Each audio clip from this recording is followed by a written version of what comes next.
아주 커다란 나무가 있었습니다. 수많은 열매가 맺어졌기에 많은 동물들이 와서 그 열매가 떨어지기를 기다립니다. 나무는 생각을 했죠. 내 열매로 많은 동물들이 맛있게 먹고 배불리 먹으니 참 좋다라는 생각을 합니다. 그런데 이 싸가지 없는 동물들이 고맙다고 하질 않는 거예요. 1년, 2년, 3년이 지나도 마치 당연한 듯이 와서 쳐 드십니다. 나무는 생각을 했어요. 한마디가 어렵나? 왜 그걸 하지 않지? 열받기 시작을 합니다. 이제는 모든 것들이 미워 보여요. 오는 꼬라지도 보기가 싫습니다. 더욱더 가관인 것은 밑에서 다 먹고 치우지도 않고 지저분하게 해놓고 가는 거예요. 그러니 더 짜증이 나기 시작합니다. 내가 이것들에게 열매를 주나 봐라 하면서 열매를 떨어뜨리지 않습니다. 동물들이 와서 아무리 기다려도 열매가 떨어지질 않아요. 그러니 오지를 않습니다. 그런데 그렇게 몇 년이 흐른 다음에 나무는 점점 죽어가기 시작을 합니다. 왜 그런지 모르겠는데 자꾸만 힘이 떨어지고 이제는 맺어 있는 열매뿐만 아니라 모든 것들이 썩어가기 시작을 합니다. 그렇게 나무는 죽어갔어요. 하지만 죽으면서도 자기가 왜 죽는지 깨닫지 못합니다. 열매가 떨어지지 않으면 나무는 죽을 수밖에 없죠. 열매를 맺을 때에는 수많은 양분과 수분을 빨아들이고 열매가 맺어지고 나서 이제 모든 것들이 떨어진다는 것은 나무가 쉬어야 되기 때문입니다. 계속 양분을 보내줄 수가 없기 때문에, 그래서 겨울철, 우리가 보통 겨울이라고 말하는 휴유기가 되면 나무는 모든 양분을 빨아들이죠. 열매를 떨구고 잎을 떨굽니다. 양분을 소모할 수 있는 모든 것들을 떨군 다음에 이제는 새롭게 열매를 맺을 준비를 한다는 거죠. 그런데 이 열매가 떨어지지 않았으니 나무는 모을 수도 없고 점점 양분을 빼앗기다가 결국에는 겨울을 지내지 못하고 그렇게 죽어갔다고 합니다. 참으로 어리석은 행동이었죠. 가지조차도 나무에게 양분을 받지 못하면 그러면 열매를 맺을 수 없었는데 나무 전체가 원한 것이 아니라 가지 스스로 열매를 떨구지 않았기 때문입니다. 나무의 열매는 가지에 맺어지죠. 그런데 그 가지가 열매를 떨구지 않으니 나무 전체가 죽어버리고 말았다고 합니다.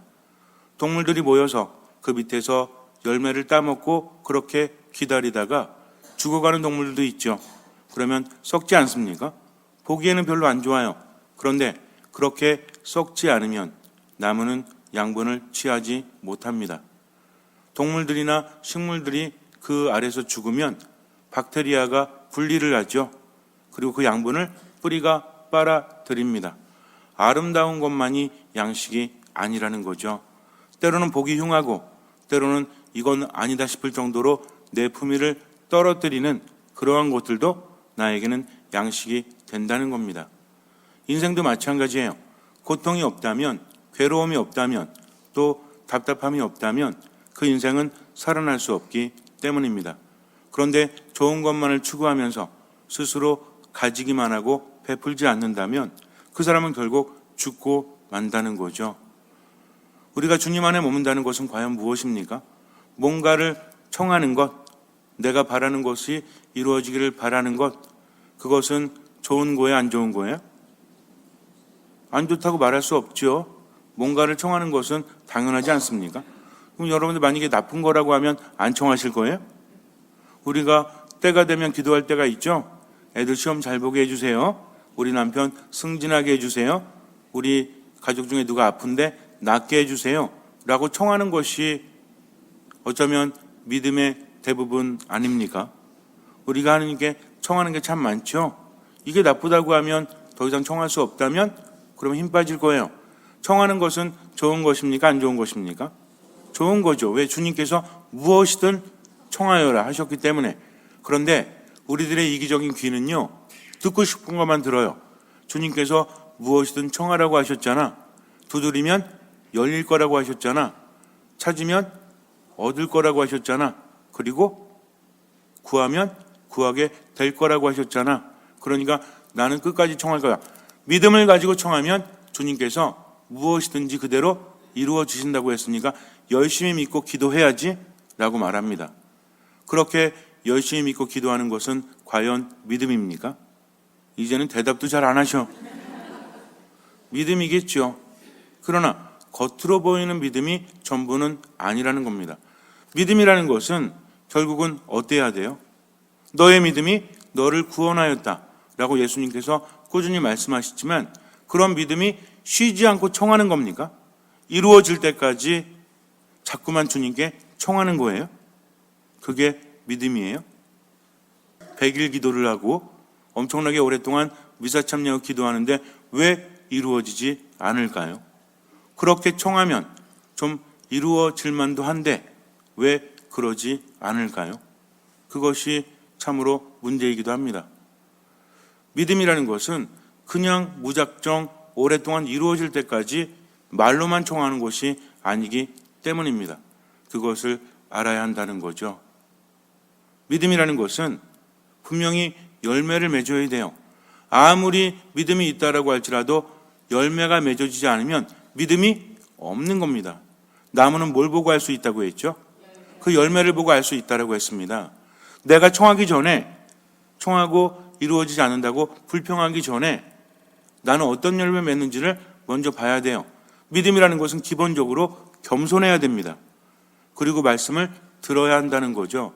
남들에게 보이기 위한 것이 아니라 오로지 주님만을 바라보고 그분을 따르는 것. 그분과의 만남이 없다면 믿음은 의미가 없다는 거죠. 내가 무엇인가를 하는 것이 아니라 주님 안에 머물다 보니까 그분이 없이는 아무것도 할 수 없다는 것을 깨닫는 것이죠. 이제는 내가 살아가는 것이 아니라 그리스도께서 내 안에 살아가신다는 것은 나는 그분 없이는 아무것도 할 수 없고 그분이 내 안에서 활동하시니 그저 행복할 따름입니다. 모든 것을 당신께 맡깁니다. 이게 바로 믿음이라는 거죠. 그런데 우리는 주님과 일치하지도 않고 그저 상대적으로 내가 청하면 그분은 주셔야 돼요. 이런 신앙생활을 하니 점점 열매를 맺어지지 않고 맺어지지 않으니까 스스로도 행복하지 않은 거죠. 그 이유가 뭔지를 알아야 합니다. 주님께서는요, 정말 중요한 것, 내가 참으로 대단하다고 여기는 것을 우리에게 요구하십니다. 뭘 요구하세요? 목숨을 요구하세요. 그래서 예수님께서 우리에게 늘 말씀하시듯이 당신은 누구시고 또 우리는 누구이며 그 관계가 어떠해야 되는지를 계속 말씀하시죠. 요한복음을 보면 예수님께서는 나는 누구이다라고 말씀하십니다. 그리고 너희는 누구다라고 말씀하세요. 우리가 알아듣기 쉽게 당신은 목자요, 당신은 포도나무요, 당신은 길이요, 진리요, 생명이요, 당신은 빛이요, 이렇게 말씀하시죠. 그리고 너희는, 우리는 누구라고? 우리는 그분의 음성을 알아듣는 양이다. 그냥 양이라고 하시면 안 돼. 왜? 양은 여러 종류가 있어. 어린 양이 있고 어른 양이 있고 노인 양이 있고 말 잘 듣는 양이 있고 안 듣는 양이 있고, 그러니까 예수님을 따르는, 주님을 따르는 믿음을 가진 양들은 그냥 양이 아니라 어떤 양이에요? 어린 양이에요? 나이 많은 양이에요? 어린요? 여러분도 어린 양이에요? 상관없습니다. 어른 양이든 어린 양이든 상관없어요. 가장 중요한 것은 목자의 음성을 알아듣는 양이라는 거죠. 우리가 모두 양이긴 해요. 그러나 모두가 음성을 알아듣는 것은 안타깝게도 아니지 않습니까? 자신이 높아지면 그 음성을 들을 수 없어요. 겸손해야만 들을 수 있습니다. 그래서 늘 겸손하게 말씀을 듣는 자세로 살다 보면 뭐가 맺어져요? 열매가 맺어진다는 거죠. 겸손한지 교만한지 척 보면 알아요? 우린 몰라요. 그러나 스스로건 알 수 있다는 거죠. 무엇을 보고? 자신의 열매를 보고. 그럼 열매에 따라서 어떤 상태가 되죠? 열매가 잘 맺어진다는 것은 나무가 튼실하다는 거죠. 열매를 맺지 못한다는 것은 튼실하지 못하다는 겁니다. 그럼 어떤 나무가 튼실한 나무예요? 생기가 넘치는 나무. 우리도 한 그루의 나무이죠? 나무예요. 물론 구체적으로 말하면 가지입니다. 이 가지에 열매가 맺어지는데 가지는 우쭐거려요. 왜? 내가 열매를 맺으니까. 그러나 실제로 가지는 나무에 붙어있지 않으면 열매를 맺을 수 없습니다. 농부가 보살펴주지 않으면 열매를 맺을 수 없다라는 거죠. 우리가 양과 포도나무의 가지를 자꾸 얘기하지만 양도 그렇고 포도나무도 그렇고요. 사람의 보살핌이 없으면 열매도 맺지 못하고 살아가지도 못합니다. 그래서 양과 포도나무는 반드시 뭐가 필요하다? 보살핌이 필요하다는 거죠. 그것도 끊임없이 계속해서 목자는 양을 보살펴야 되고 농부는 포도나무를 보살펴줘야 합니다. 그렇지 않으면 더 이상 살아갈 수 없기 때문이죠. 그런데도 스스로 열매를 맺는 것처럼 착각하면 안 된다는 거죠. 가지는요, 아무것도 아니에요. 열매를 맺을 뿐인데 그 또한 스스로 할 수 없다라는 거죠. 그렇게 보니까 겸손하는 것은 무엇이다? 모두가 내 것이 아님을 깨닫는 거다. 그리고 열매가 맺어질 수 있도록 나무에 붙어 있는 거다. 우리도 마찬가지입니다. 내가 뭔가를 할 때는 처음에는 겸손하게 시작을 하죠. 근데 자꾸 칭찬받고 자꾸 사람들이 뭔가 위해주고 그러니까 어때요?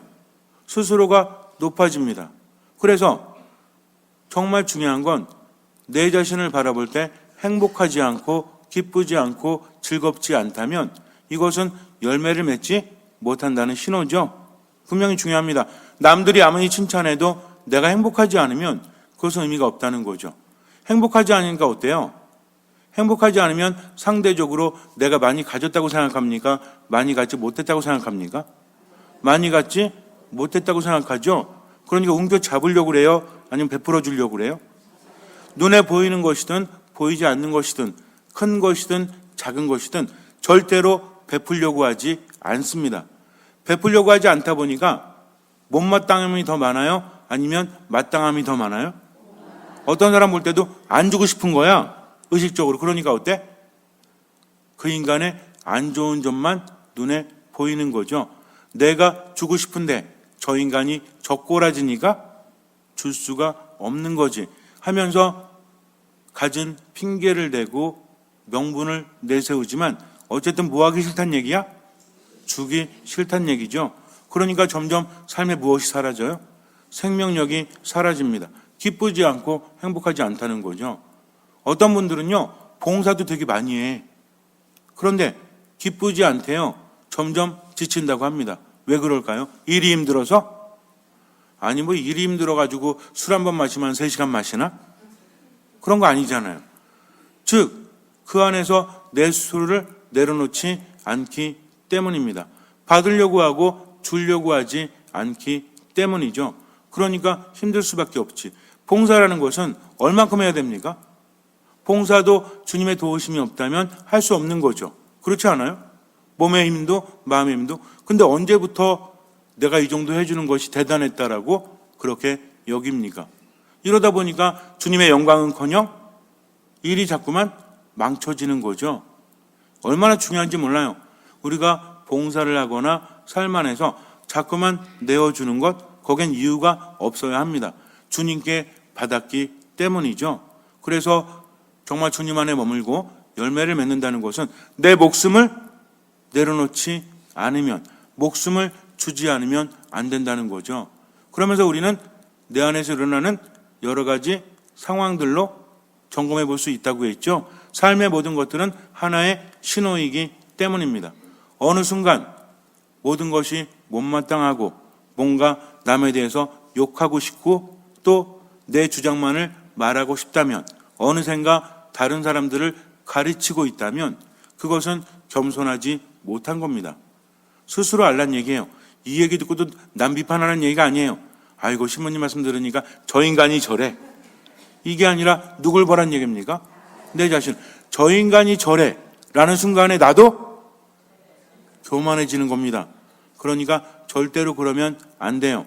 누굴 돌아봐야 돼요? 세상에서 가장 중요한 게 무엇입니까? 내가 행복하지 않으면 아무 의미가 없는 거죠. 이유는 잔뜩 말하죠. 한번 생각해 보세요.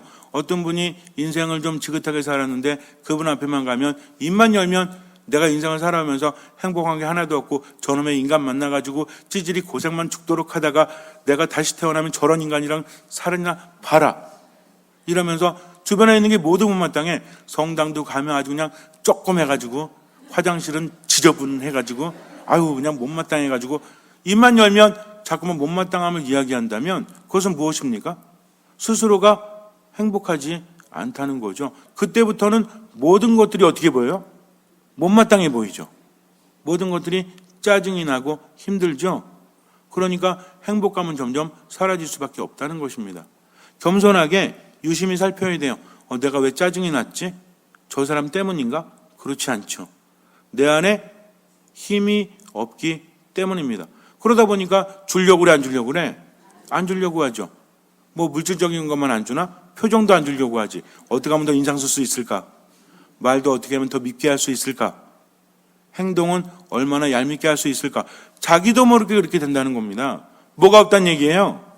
사랑이 없다는 이야기죠. 이것이 우리를 더 힘들게 합니다. 기본적으로 내가 받았으니까 줄 수 있다라는 거죠. 보답받지 못해도 누가 높여주지 않아도 최선을 다해서 봉사하는 것은 어느 순간에 잘 보셔야 돼요. 하느님을 섬기기 위해서 봉사를 했는데 하느님의 자리는 사라지고 누구 자리만 있어? 나만 있어. 정말 봉사하고 정말 사랑을 실천한다면 그러면 얼마나 좋아요? 근데 하느님의 일을 하기는커녕 오히려 하느님의 일을 방해하고 있다면 얼마나 불행합니까? 그래서 자기 자신을 면밀히 살펴봐야 돼요. 매 순간순간 겸손하게 봐야 합니다. 아주 간단하고 아주 확실하죠. 행복하지 않다면, 즐겁지 않다면, 기쁘지 않다면, 그래서 베풀지 못한다면 그 사람은 주님 안에 머무는 사람은 아니라는 거죠. 믿음도 있다라고 말할 수 없다는 거죠. 그러니 바라는 것이 이루어질 리가 없지요. 하지만 정말 겸손한 사람은 하느님 안에 머물면서 모든 것에 대해서 감사한다는 거죠. 그렇지 않습니까? 우리가 미사에 올 수 있었는 것도 하나의 은총이죠. 많은 돈은 없지만 미사 와서 하느님 섬길 수 있으니 얼마나 감사합니까? 성당에 와서 아유 저 인간 얄미워 죽겠는데 언제 떠나나? 우리 본당 신부는 언제 떠나는 거야? 누구는 언제 떠나는 거야? 맨날 불만 갖고 있으면 떠나잖아요? 누가 오는지 알아? 우리 보통 그러죠.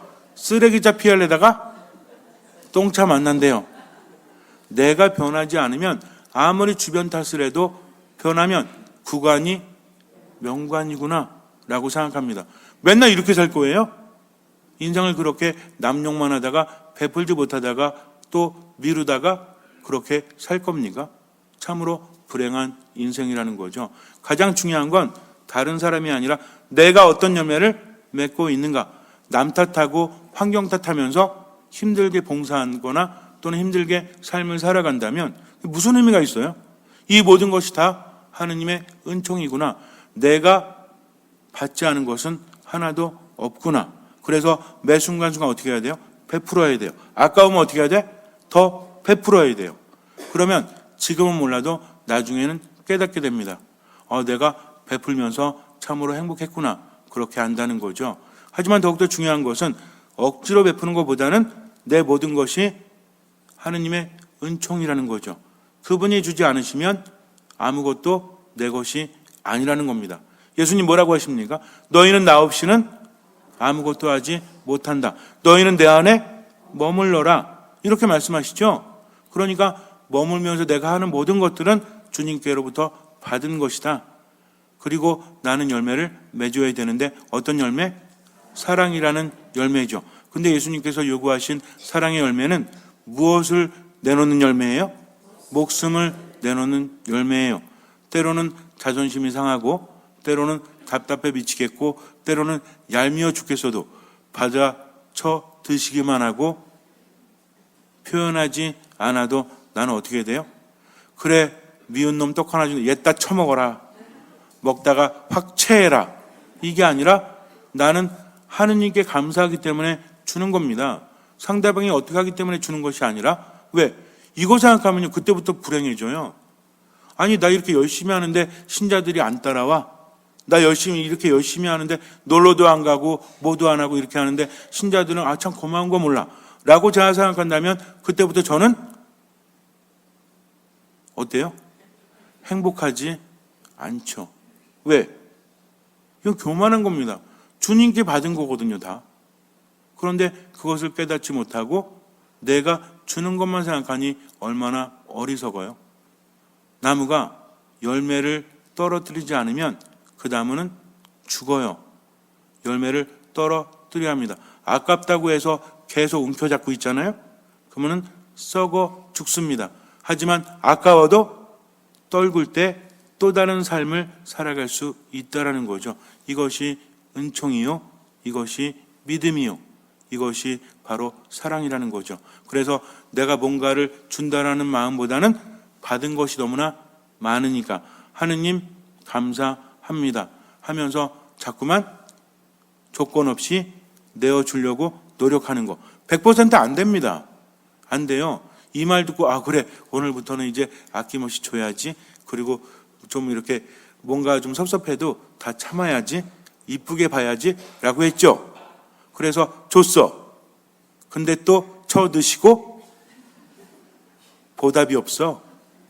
오히려 나를 더 짜증나게. 그럴 것 같아요? 안 그럴 것 같아요? 그래요. 그럴 때 우리 어떻게 됩니까?